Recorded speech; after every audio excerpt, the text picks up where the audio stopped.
Section 1. You will hear a woman phoning a hotel about holding a party there. First, you have some time to look at questions 1 to 7.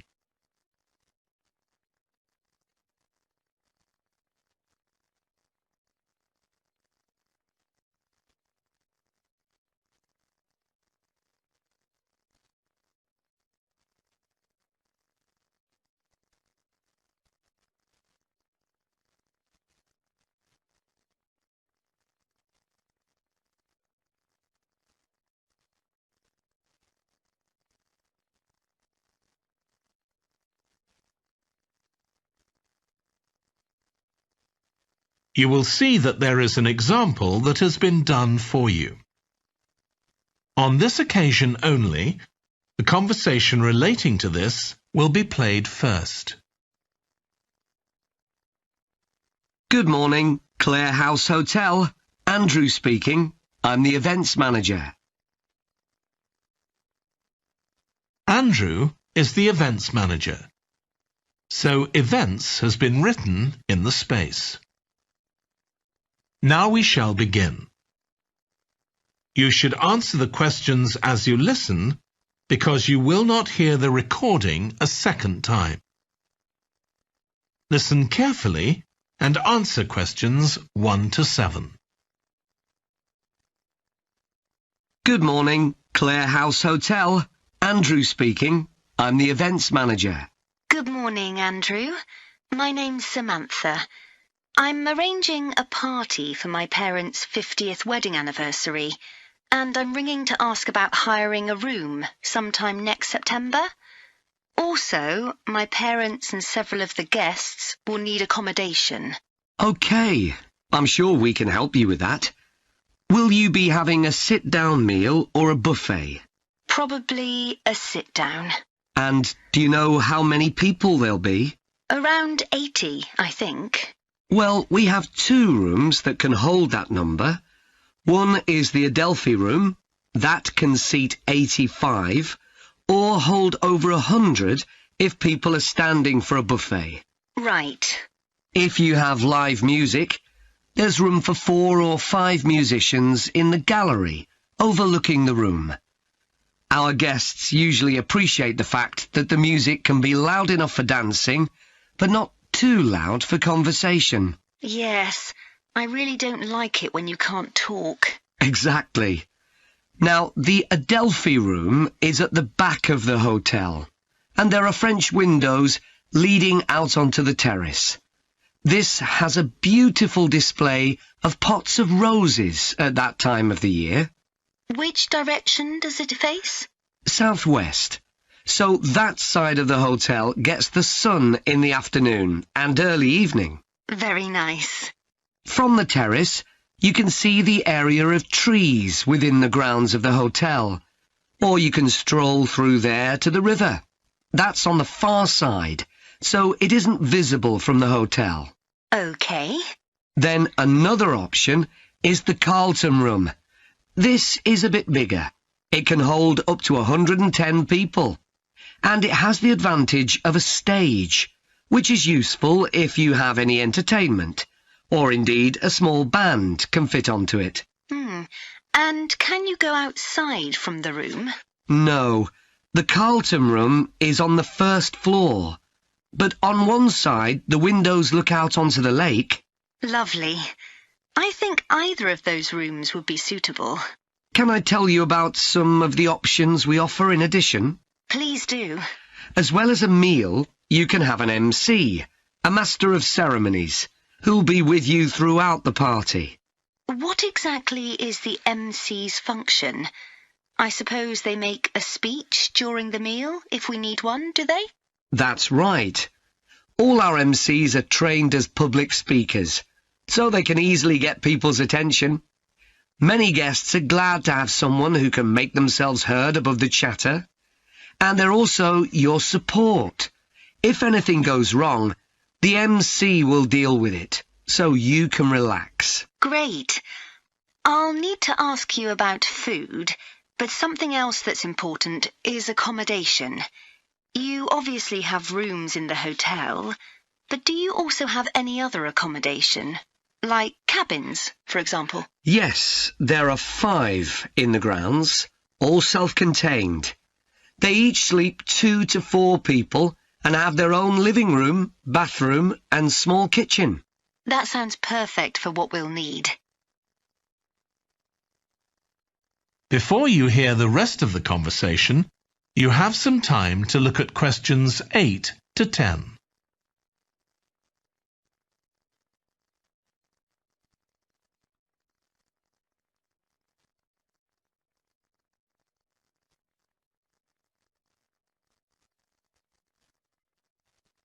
Now listen and answer questions 8 to 10.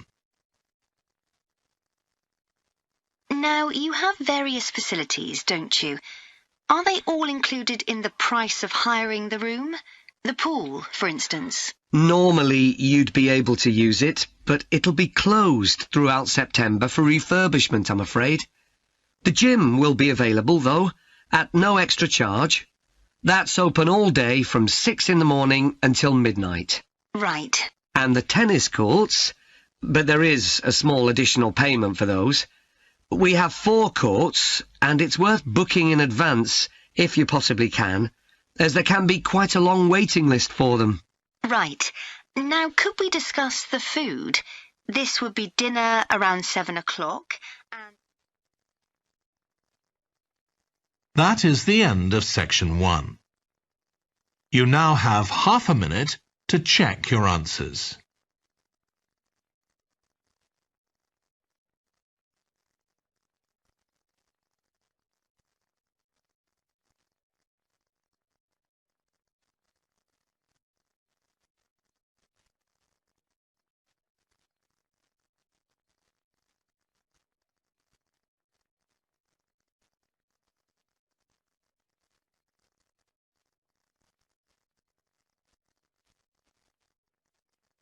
Now turn to section 2.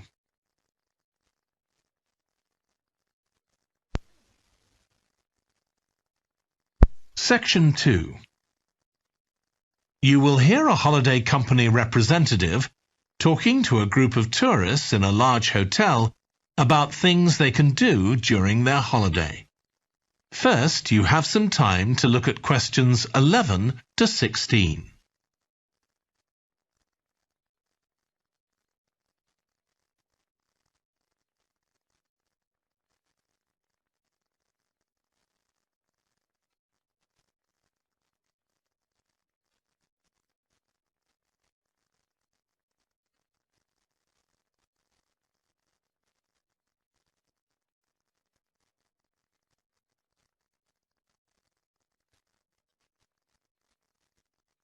Now listen carefully and answer questions 11 to 16. Hello everyone, I'm Jake Stevens and I'm your rep here at the hotel. I'm sure you'll all have a great time here. So, let me tell you a bit about what's on offer. I'll start by telling you about some of the excursions that are available for guests. One thing you have to do while you're here is go dolphin watching. On our boat trips, we pretty well guarantee you'll see dolphins. If you don't, you can repeat the trip free of charge. We organise daily trips for just €35. Unfortunately, there aren't any places left for this afternoon's trip, but come and see me to book for later in the week. If you're energetic, I'd recommend our forest walk. It's a guided walk of about 7 kilometres. There'll be a stop halfway, and you'll be provided with a drink and sandwiches. There's some fairly steep climbs up the hills, so you need to be reasonably fit for this one, with good shoes. Oh, and bring a waterproof in case it rains. It's just €25, all-inclusive, and it's every Wednesday. Then on Thursdays, we organise a cycle trip, which will give you all the fun of biking without the effort. We'll take you and your bike up to the top of Mount Lana and leave you to bike back. It's a 700-metre drop in just 20 kilometres, so this isn't really for inexperienced cyclists, as you'll be going pretty fast. And if it's a clear day, you'll have fantastic views. On our local craft tour, you can find out about the traditional activities in the island. And the best thing about this trip is that it's completely free. You'll be taken to a factory where jewellery is made, and also a ceramics centre. If you want, you can buy some of the products, but that's entirely up to you. The trip starts after lunch on Thursday, and you'll return by 6 p.m. If you're interested in astronomy, you may already know that the island's one of the best places in the world to observe the night sky. We can offer trips to the observatory on Friday for those who are interested. They cost €90 per person, and you'll be shown the huge telescopes and have a talk from an expert who will explain all about how they work. Afterwards, we'll head down to Sunset Beach, where you can have a dip in the ocean if you want, before we head off back to the hotel. Finally, there's horse riding. This is organised by the Equestrian Centre over near Playa Cortino, and it's a great experience if you're a keen horseback rider, or even if you've never been on a horse before. They take you down to the beach, and you can canter along the sand and through the waves. It costs €35, and it's available every day. Before you hear the rest of the talk, you have some time to look at questions 17 to 20.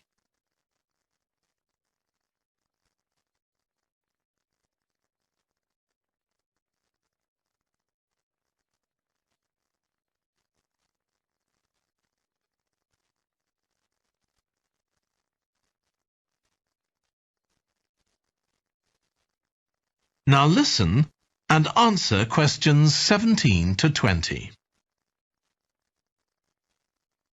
So, there's plenty to do in the daytime, but what about nightlife? Well, the number one attraction's called Musical Favourites. Guests enjoy a 3-course meal and unlimited free drinks, and watch a fantastic show, starting with musicals set in Paris, and then crossing the Atlantic to Las Vegas, and finally Copacabana.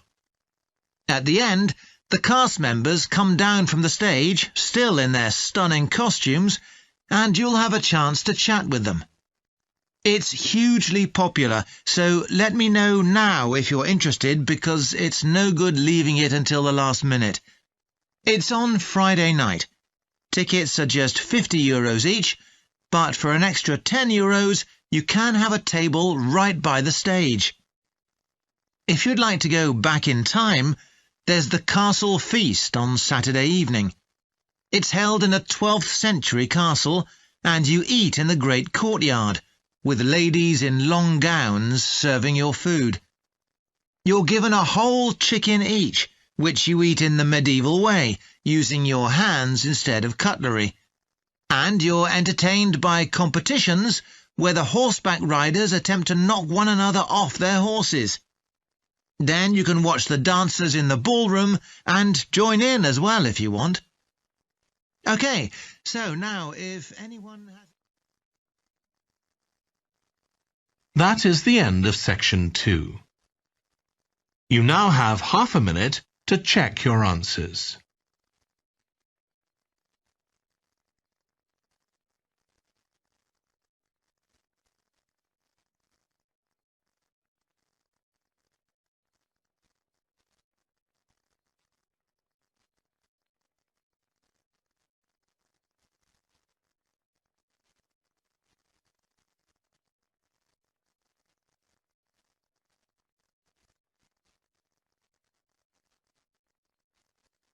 Now turn to section 3.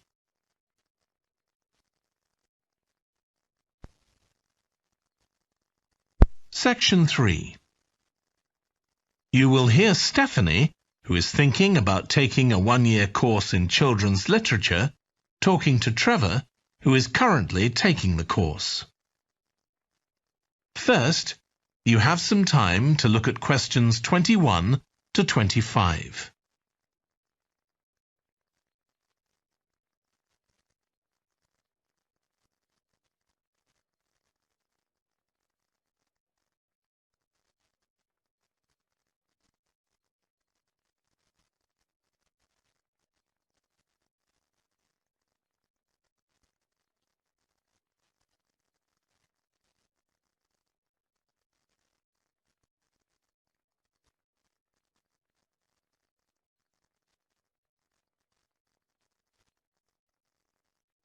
Now listen carefully and answer questions 21 to 25. Hello, Trevor. Hello, Stephanie.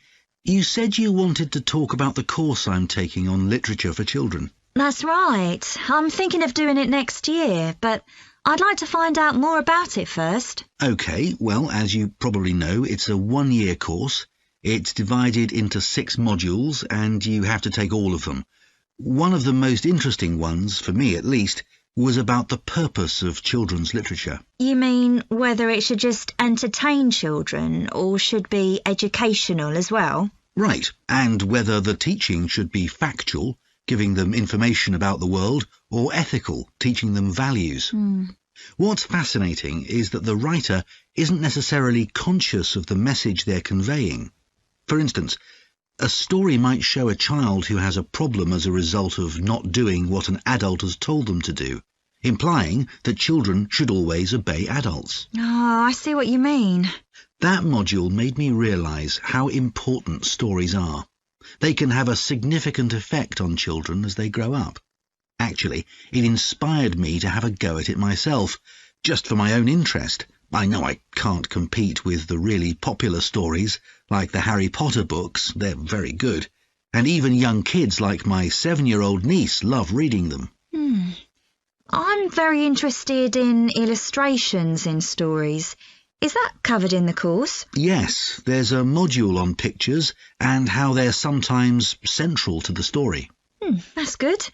I remember some frightening ones I saw as a child, and I can still see them vividly in my mind years later. Pictures can be so powerful, just as powerful as words. I've always enjoyed drawing, so that's the field I want to go into when I finish the course. I bet that module will be really helpful. I'm sure it will. We also studied comics in that module, but I'm not convinced of their value, not compared with books. One of the great things about words is that you use your imagination, but with a comic you don't have to. But children are so used to visual input on TV, video games and so on. There are plenty of kids who wouldn't even try to read a book, so I think comics can serve a really useful purpose. You mean it's better to read a comic than not to read at all? Yes, I suppose you're right. I just think it's sad when children don't read books. What about books for girls and books for boys? Does the course go into that? Yes, there's a module on it. For years, lots of stories, in English at least, assumed that boys went out and did adventurous things, and girls stayed at home and played with dolls. I was amazed how many books were targeted at just one sex or the other. Of course, this reflects society as it is when the books are written. That's true. So it sounds as though you think it's a good course. Definitely. Before you hear the rest of the discussion, you have some time to look at questions 26 to 30.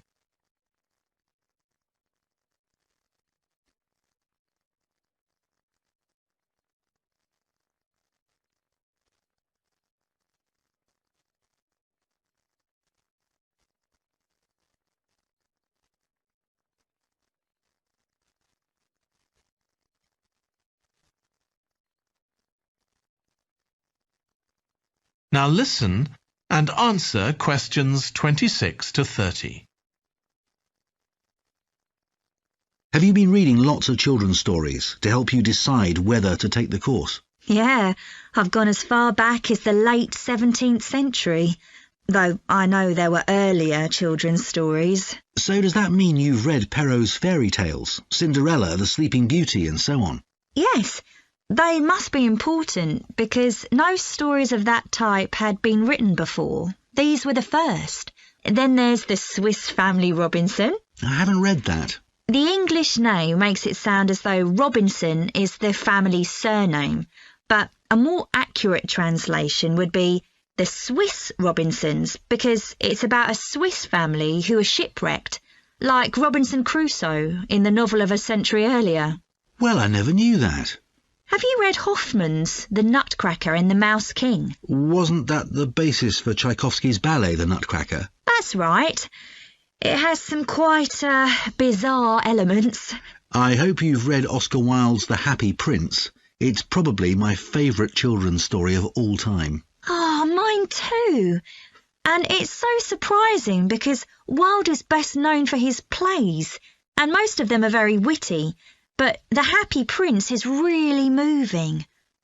I struggled with Tolkien's The Lord of the Rings.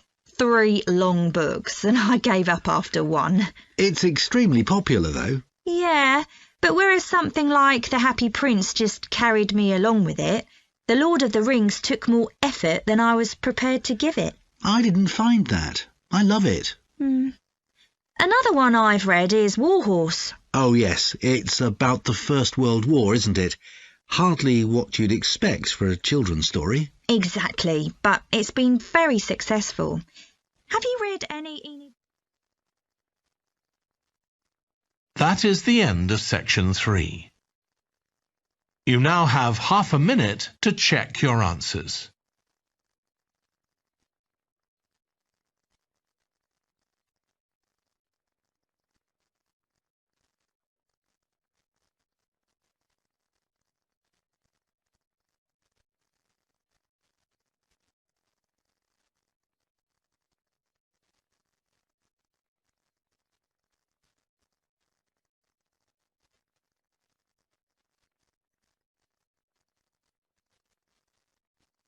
Now turn to section 4.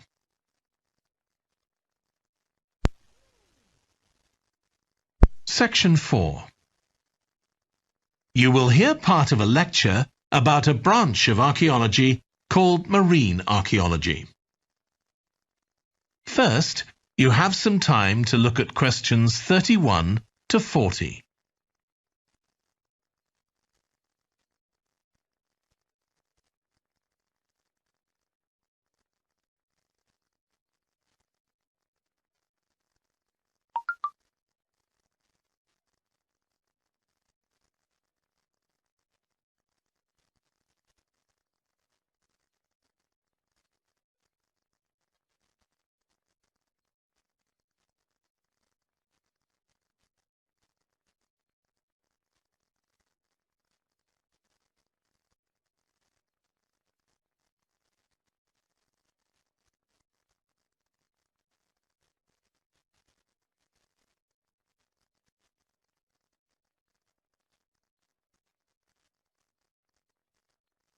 Now listen carefully and answer questions 31 to 40. In today's class, I'm going to talk about marine archaeology, the branch of archaeology focusing on human interaction with the sea, lakes and rivers. It's the study of ships, cargoes, shipping facilities and other physical remains.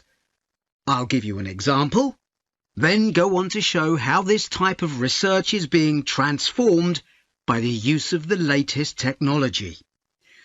Atlit Yam was a village on the coast of the eastern Mediterranean, which seems to have been thriving until around 7000 BC.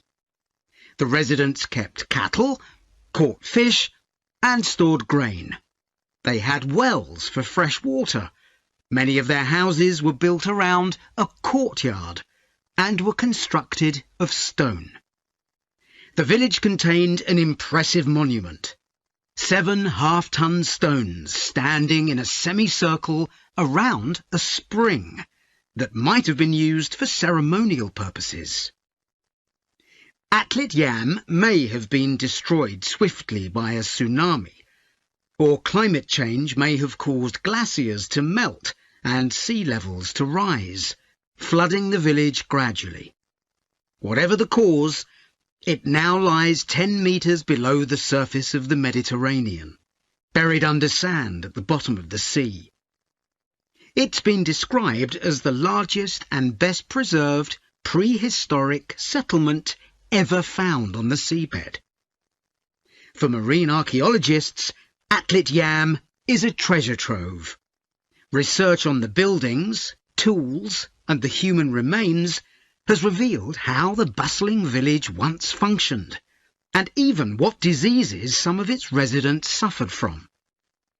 But of course, this is only one small village, one window into a lost world.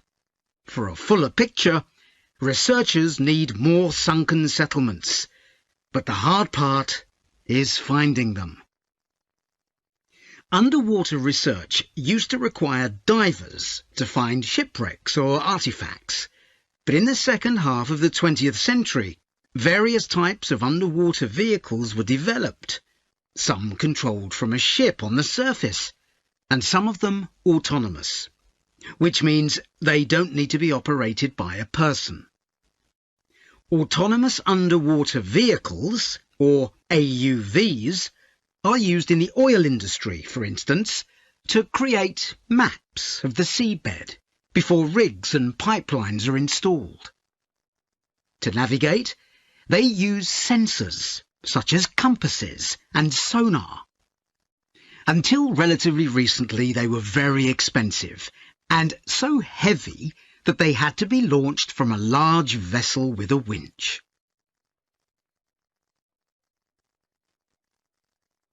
But the latest AUVs are much easier to manoeuvre. They can be launched from the shore or a small ship, and they're much cheaper, which makes them more accessible to research teams. They are also very sophisticated. They can communicate with each other and, for example, work out the most efficient way to survey a site or to find particular objects on the seabed. Field tests show the approach can work. For example, in a trial in 2015, 3 AUVs searched for wrecks at Marzi off the coast of Sicily. The site is the final resting place of an ancient Roman ship, which sank in the 6th century AD, while ferrying prefabricated marble elements for the construction of an early church. The AUVs mapped the area in detail, finding other ships carrying columns of the same material. Creating an internet in the sea for AUVs to communicate is no easy matter. Wi-Fi networks on land use electromagnetic waves, but in water these will only travel a few centimetres. Instead, a more complex mix of technologies is required. For short distances, AUVs can share data using light, while acoustic waves are used to communicate over long distances. But more creative solutions are also being developed, where an AUV working on the seabed offloads data to a second AUV, which then surfaces and beams the data home to the research team using a satellite. There's also a system that enables AUVs to share information from seabed scans and other data. So, if an AUV surveying the seabed finds an intriguing object, it can share the coordinates of the object, that is, its position, with a nearby AUV that carries superior cameras, and arrange for that AUV to make a closer inspection of the object. Marine archaeologists are excited about the huge potential of these AUVs for their discipline. One site where they're going to be deployed is the Gulf of Baratti off the Italian coast. In 1974, A 2,000-year-old Roman vessel was discovered here in 18 metres of water. When it sank, it was carrying medical goods in wooden or tin receptacles. Its cargo gives us insight into the treatments available all those years ago, including tablets that are thought to have been dissolved to form a cleansing liquid for the eyes. Other Roman ships went down nearby, taking their cargoes with them. Some held huge pots made of terracotta. Some were used for transporting cargoes of olive oil, and others held wine. In many cases, it's only these containers that remain, while the wooden ships have been buried under silt on the seabed. Another project that's about to be... That is the end of section 4. You now have half a minute to check your answers.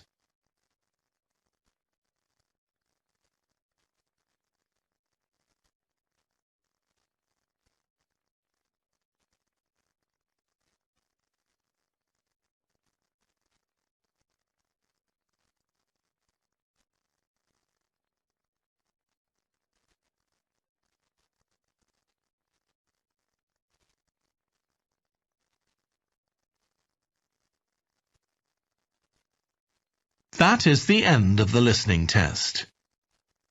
In the Ielts test, you would now have 10 minutes to transfer your answers to the answer sheet.